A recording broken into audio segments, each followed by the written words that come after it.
좀 있었죠. 첫 번째가 이낙연 전 대표가 책을 냈어요. 27일 날 이낙연의 약속이라는 책을 냈어요. 출판 기념회 비슷한 것도 했어. 기자간담회도 했어요. 그 책 내용이 이런 내용이 있었어요. 한번 읽어줄래요? 논문의 제1저자 등재나 특정 계층의 학생들만이 부모 찬스를 이용해 인턴을 하는 이런 조건은 공평한 제도가 아니다. 실제 이런 곳에서 인턴하기란 대부분의 학생들에게는 접근이 거의 불가능할 정도로 어렵다. 이제 공정 문제 이런 걸 하면서 이런 책 내용이 들어있는 게 논란이 됐고, 누구를 말하는 거냐. 이 책에는 지금 기본소득도 비판하는 내용이 나옵니다만 이것도 제가 좀 이야기해 드릴게요. 그러니까 이걸 누구 보고 한 이야기냐라고 하니까 이낙연 대표가 평상시 그런 거 잘 안 하시는 분인데 조국 장관이 쓴 책을 페이스북에 언급을 하면서 이제 그 내용이 있죠. 내 삶을 지켜주는 나라 이낙연의 약속 책 출간 기자간담회를 오전에 마치고 지방 가는 길에 조국 전 법무부 장관의 저서 출간 소식을 접했습니다. 가족의 피해 펜을 써내려가는 심정이었다는 소회.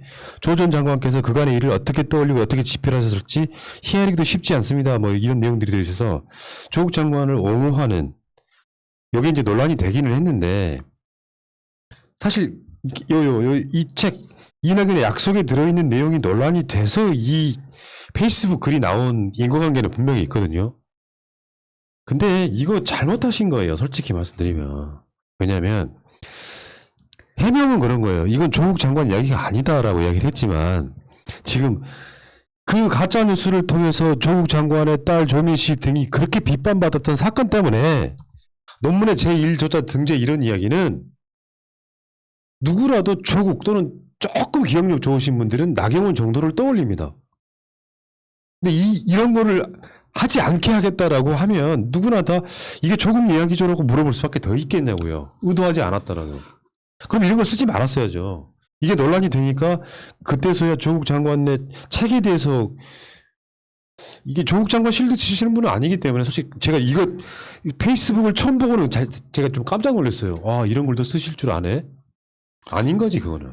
저는 솔직히 이낙연 의원님께서 정말로 악의를 가지고 혹은 고의로 조국 장관님을 겨냥했을 거다 생각하고 싶진 않아요. 그러지도 않을 거라고 생각하는데, 정치인이 자기 책을 쓸 때 자기 말을 한마디 할 때는 두 번 생각하고 세 번 생각하고 이 사람이 이 글을 읽었을 때 무엇을 받아들일 건가를 고려를 충분히 했어야 한다고 생각하고, 그게 그 정치인의 자질이라고 생각해요.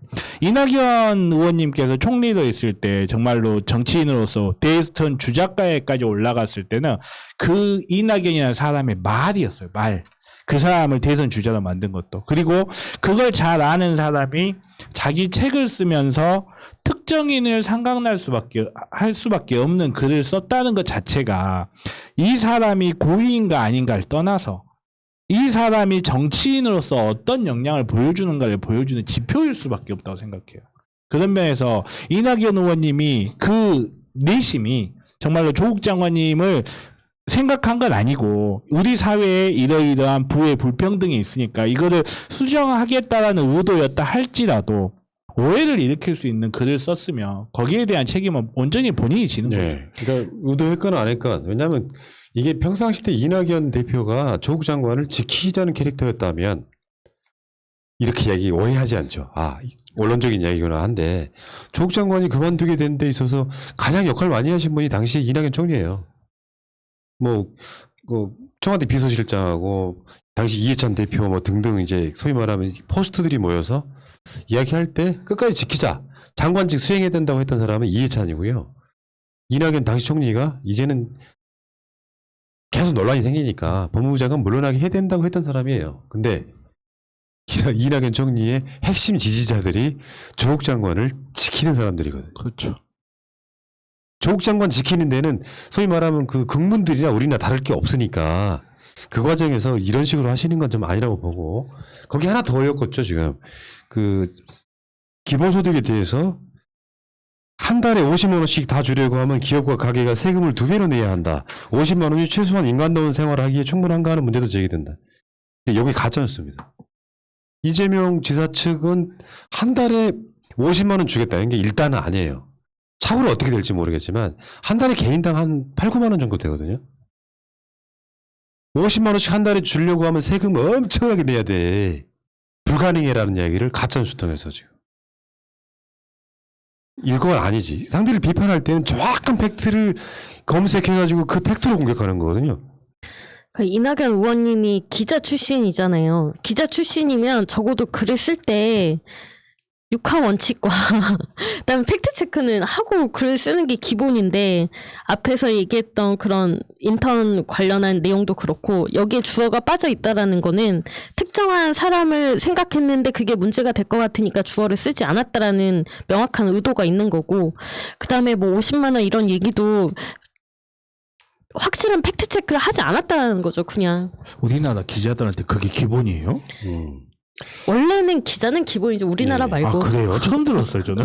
아니 그러니까 어떻게 보면은 이제 지지율 부분에서 최근에 살짝 오르는 흐름이 있거든요. 이낙연 대표가.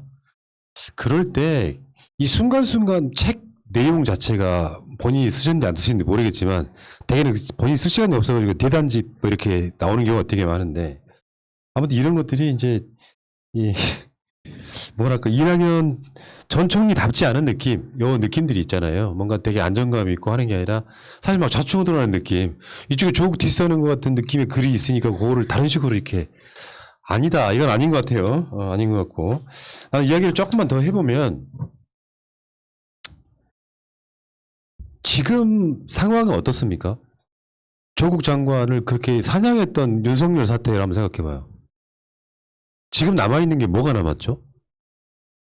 남아있는 그 사태 잔해물을 한번 생각해봐요. 완전히 타버린 조국 말고. 대선 주자가 된 윤석열. 사냥했던 그 사냥꾼이란 말이야. 그리고 민주당에서마저도 조국이란 이야기를 쉽게 못 꺼내는 거야. 공격받을까봐. 어저께 그래서 이낙연 대표가 페이스북에 그런 글을 썼길래 야 용감하다고 처음에 접근한 거예요. 근데 그 글이 왜 올라왔냐고 보니까 아까 말한 본인의 저서에 통한 그게 이제 나비 효과던데 문제는 실제로 아까 제가 그런 말씀 드렸잖아. 누군가가 조국 내가 어쩌고저쩌고 뭐 위선적이고 막 불공정 이야기하면 뭐가 그러니까 이게 되게 웃긴 구조에 놓여 있는 거야. 구체적으로 물어보면 몰라. 이 사건의 시작은 그거였다니까요. 조국이 민정수석이 자기 직위를 이용해가지고 미공개 정보 등을 이용해서 사모펀드에 투자해가지고 뭐 그 주식 지분을 심지어 뇌물로 받았다고 그랬어. 맞아요. 근데 그거는 새까맣게 무죄가 다 이미 나온 상황에 그거 유죄 입증을 못하겠으니까 나중에 입시비리 걸어서 그중에 표창장과 7대 입시비리라 그래서 봉사활동한 건 이런 정도란 말이에요. 그러니까 조국 내가 뭐? 이 질문은 우리가 난 계속 던질 거예요. 조국 내가 뭐? 그 질문을 해야 되는데 민주당 국회의원들마저도 그 질문을 못한 상태에서 조국 내는 뭔가가 있다라는 인식, 물론 그 1심 판결의 영향도 분명히 큽니다만 그래서 지금 조국 장관이 책을 썼다고 하니까 너무 뻔뻔한 거야 저쪽 사람들이. 왜냐하면 재판에 드러나고 있기도 하지만 설사 그게 사실이라고 할지라도 조국 내보다 더 했으면 더 했지 덜 했지 않았을 놈들이 마치 자신들은 아무것도 안 한 것처럼 마치 유상범이 정관 비리 저질러 놓고 김원수 공격하는 거랑 똑같은 구조가 계속되어 있는 거예요. 조국은 유죄여야만 되고 유무죄 여부는 관심이 없어. 조국이라는 게 등장하는 것 자체는 위선자이고 그 사람은 사회에 매장돼야 되는데 조국이 책을 썼다고 하니까 김웅 이 새끼 깐죽거리는 거 보세요. 뭐라 그랬더라? 그 책 홍보에 뭐가 돼 있냐면 불씨는 아직 꺼지지 않았습니다 라고 쓰여있는 문구에다가 그러다 밤에 오줌 싼다 라고 반말로 씁니다. 저는 이게 검사 출신의 의원이 할 말인지조차도 너무 의심스럽습니다, 진짜. 그냥 미친놈이에요. 왜냐면 본인도 알 거거든요. 조국 장관만 전 세계에서 유일하게 그런 식으로 입시 비리를 저질러가지고 세상에 없는 비리를 저지른 사람처럼 이미지화 시키고 있잖아요. 아니잖아요.